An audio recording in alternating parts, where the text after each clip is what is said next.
Good afternoon and welcome to the 2018 Northeast Seafood Expo. I'm Max Christensen, National Director of Marketing with Blue Star Foods. I'm here with Hawis Maduppa, Associate Professor, Bangor Agricultural University. Hawis, thank you so much for coming on the show. Thank you for having me. Our theme of our show is, sustainability and the improvements and milestones that have occurred since sustainability. And how long approximately have you been working within sustainability projects? So for the sustainability project, I started since after I graduated in 2003. Okay. Then I'm working with the several organizations how to conduct the sustainability, and then finally I'm managing the fishery improvement project for blue swimming crab in Indonesia since 2014. Fantastic. Then now I'm filling the gaps about the sustainability and filling the gaps for the Marine Stewardship Council indicators until now. Wonderful. Just for a consumer audience that's listening, FIP is a short acronym for Fishery Improvement Project. Blue swimming crab within the seafood industry has been a category that's been in much need of improvement within resource management, So, Hawis, tell us, what have you seen since you've come into this role from when it started or when you started and to where it is today? I mean, what type of milestones have you realized or seen occur within the improvement project within blue swimming crab? Yeah, when I started, it's it's a common property. Like the blue swimming crab fishery is a common property, and it's coming from small scale fishery. That's why when I started, then we do the pre-assessment on how this fishery going on. So at the beginning it's only all red. Okay. Wow. Yeah, and then I started to feel to have a action plan. Since then, one by one to see how about the stock status and how about the impact on the habitat and ecosystem, and then how to working with the government to managing the fishery of the blue swimming crab. So you're implementing practices and recording data and seeing how the species reacts to certain actions and reactions, etc., and recording that data and basically learning from libraries of what you've learned, what you've discovered, and implementing those practices that seem to improve or make a difference. From that data, since I managing the blue swimming crab FIPS, I started to make an annual stock assessment. Okay. So we cover 712 in Java Sea to get to know about what is the status, how big is the populations. We know that there is a declining populations because of less catch from the fishermen, but we need to know which area, and then that's why we conduct the data collections, because we believe that the data is the power. If we are managing the fishery, then we have to know the data. That's why now we are in the third year of the stock assessment. So we see that from the beginning we only have 10% until 13% of the SPR. SPR is the spawning potential ratio. Okay. So and then after this, the second year we got slightly improved, 22%. Okay. But our target is 30 to 40%. So improvement on spawning ratio. Yeah, okay. Spawning ratio, because we have to make sure about this. The blue swimming crab can repopulate even for the harvesting. But we need to make sure that there is a good repopulation, so the population in the wild is still good. But then that's why our industry can still have running their industry. So your improvement of the spawning ratio, do you find that so you want to achieve 30 to 40% as your goal, your end game target. Do you find, what do you feel are the hurdles? Is it a learning curve? Is it other harvesters getting on board? Is it a combination of all of the above? What would you say is the biggest pain point in achieving that 30 to 40% goal? In Indonesia, it's very challenging because every area they have their own habitat characteristic. meaning that each population they have really depend on their locations. For example, in Lampung will be different with the Madura, or in Southeast Sulawesi in Kendari. So we need to have like a approach every single habitat, and then that's why our approach now combining the ecological data to genetic data. So we will know about the unit management. So is it in one area have like the same unit stock, or they have different? So. Okay. And how long has it taken you to, so with the data that you've acquired thus far, do you feel that you're at a good baseline of data, or do you feel that you have more to acquire, or is it moreover implementing the data and figuring out the proper protocols to effectively make it, to help it change? So we are targeting like 5 years stock assessment. Okay. So but every year we improve our protocols, working together with the government. So we have a close collaboration with the Ministry of Marine Affairs and Fisheries in Indonesia. So they are helping us to validate, to review our data collections, because this data later will be utilized by them to make like a policy. Oh, it's fantastic. Yeah. So the government's been, your local government's been very helpful and enthusiastic about, moving this forward, and they see the value and the benefit of it. Though. Yes. Do you feel that there's a better need for a knowledge base for here? I mean, we're one of the products within blue swimming crab, both in retail and food service. We're one of the largest consumers of that product. So do you feel that the knowledge base of folks here in the U.S. needs to improve as far as sustainability within that, and how the species reacts or doesn't react? And because we have like more than 70% our export going to U.S. And I know that like around 40% crab meat here in U.S. coming from Indonesia.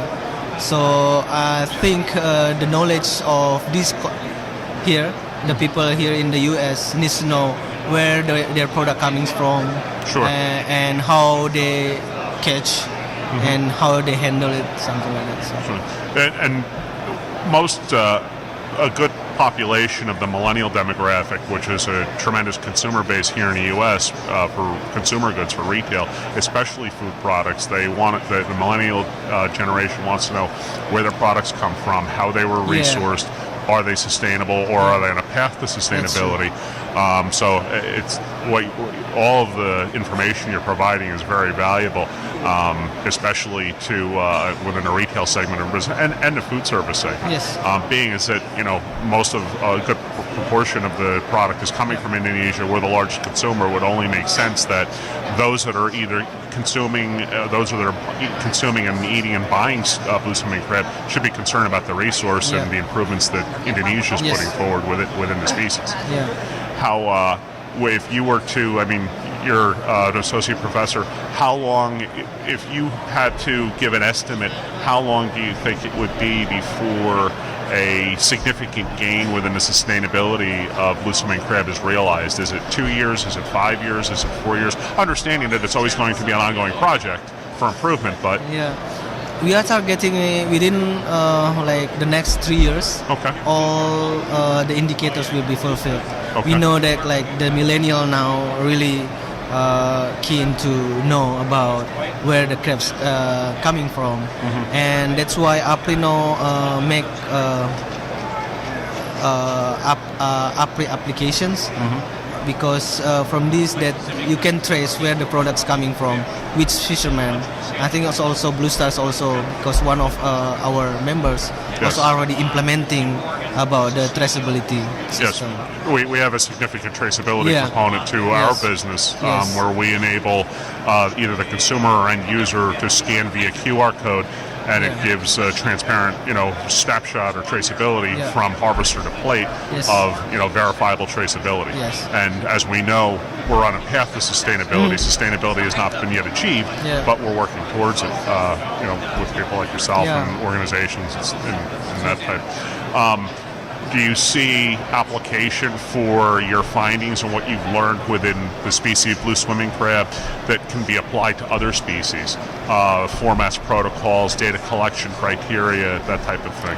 Yeah, we pretty much, our protocol pretty much can be used with the other fishery because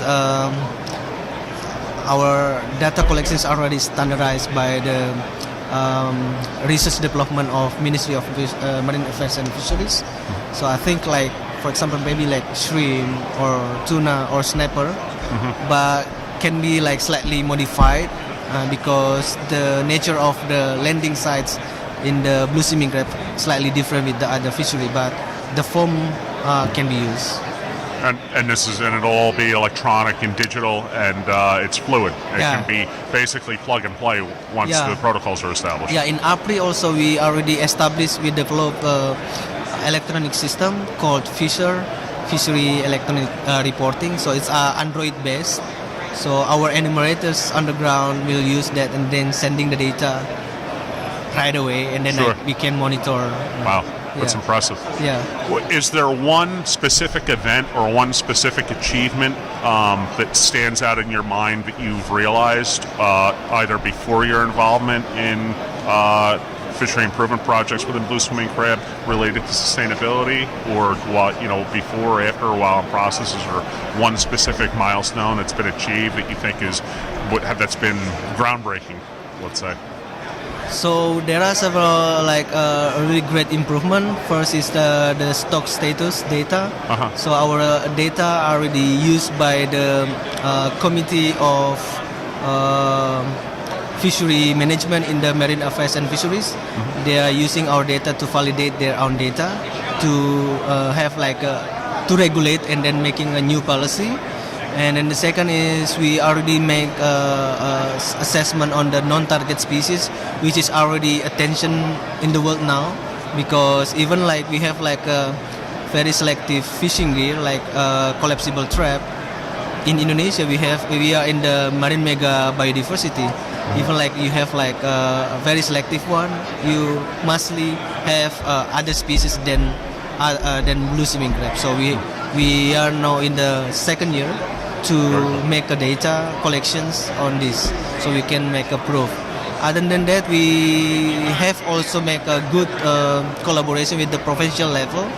So we have closely working with the 4 provinces now to establish, to develop the management committee for blue swimming crab. So we have 3 provinces now has a provincial decree specifically to have a fishery blue swimming crab fishery framework, fishery management framework. So all stakeholders in the provincial level working together to manage and to manage the fishery to have a sustainability. So that's impressive. So you've gone from there being, when you first came into blue swimming crab, were the sustainability activities, were they present? Were they archaic? Were they non-existent? You've obviously implemented a lot of data collection criteria and protocols, which they didn't exist before, correct? Yeah. So before I joined, there is no protocol. Wow. So I try to have from the pre-assessment, I make a prioritizing the action plan. So since I'm coming from the academia, so I'm focusing on the principle 1, which is stock status, and then principle 2 for the ecosystem impact. So I'm working this and then establishing the protocol, and then trying to educate our enumerators and also our members about the status of the fishery. So every quarterly meeting, all APRI members know about the status of the fishery. That's fantastic. Yeah. So in a very short window of time, you've come in, you've established the necessary improvements that didn't exist, You've identified protocols, criteria to capture data, capture that data, automated the data system. So now that you have a library of data to refer back to, and you can look at what the cause and effects are and how things affect the loose moving crab species and what the improvement protocol in future needs to be as far as the stock replenishment and that type of that's just amazing within a species. Thank you. And in a very short period of time, it's quite an accomplishment. You should be very proud. Very proud of your work. We have to keep working because the exploitation is still going on, so we have to catch up, keep up with the exploitation, so we can manage properly.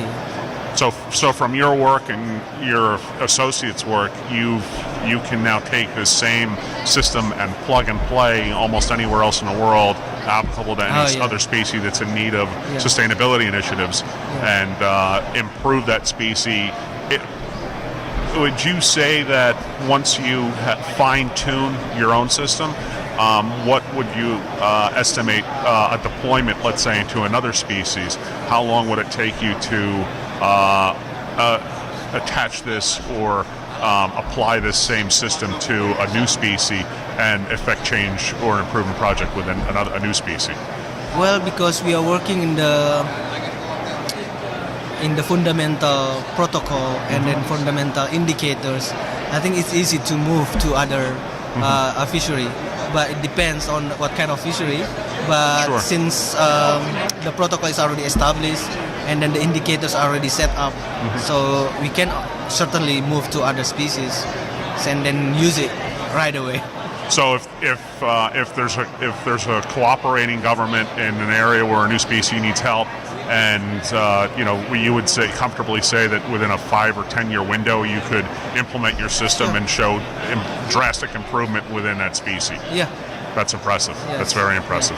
So there's hope for global seafood then, is what we're saying. Yes. That's fantastic. Hawis, thank you so much for appearing on the show. Thank you very much, Max. We really enjoyed having you. Once again, Hawis Maduppa, Associate Professor at Bangor Agricultural University, Indonesia. Fantastic guest. I'm Max Christensen, Blue Star Foods. Thank you again for listening. Thanks. Thank you so much. All right, no problem. It's good.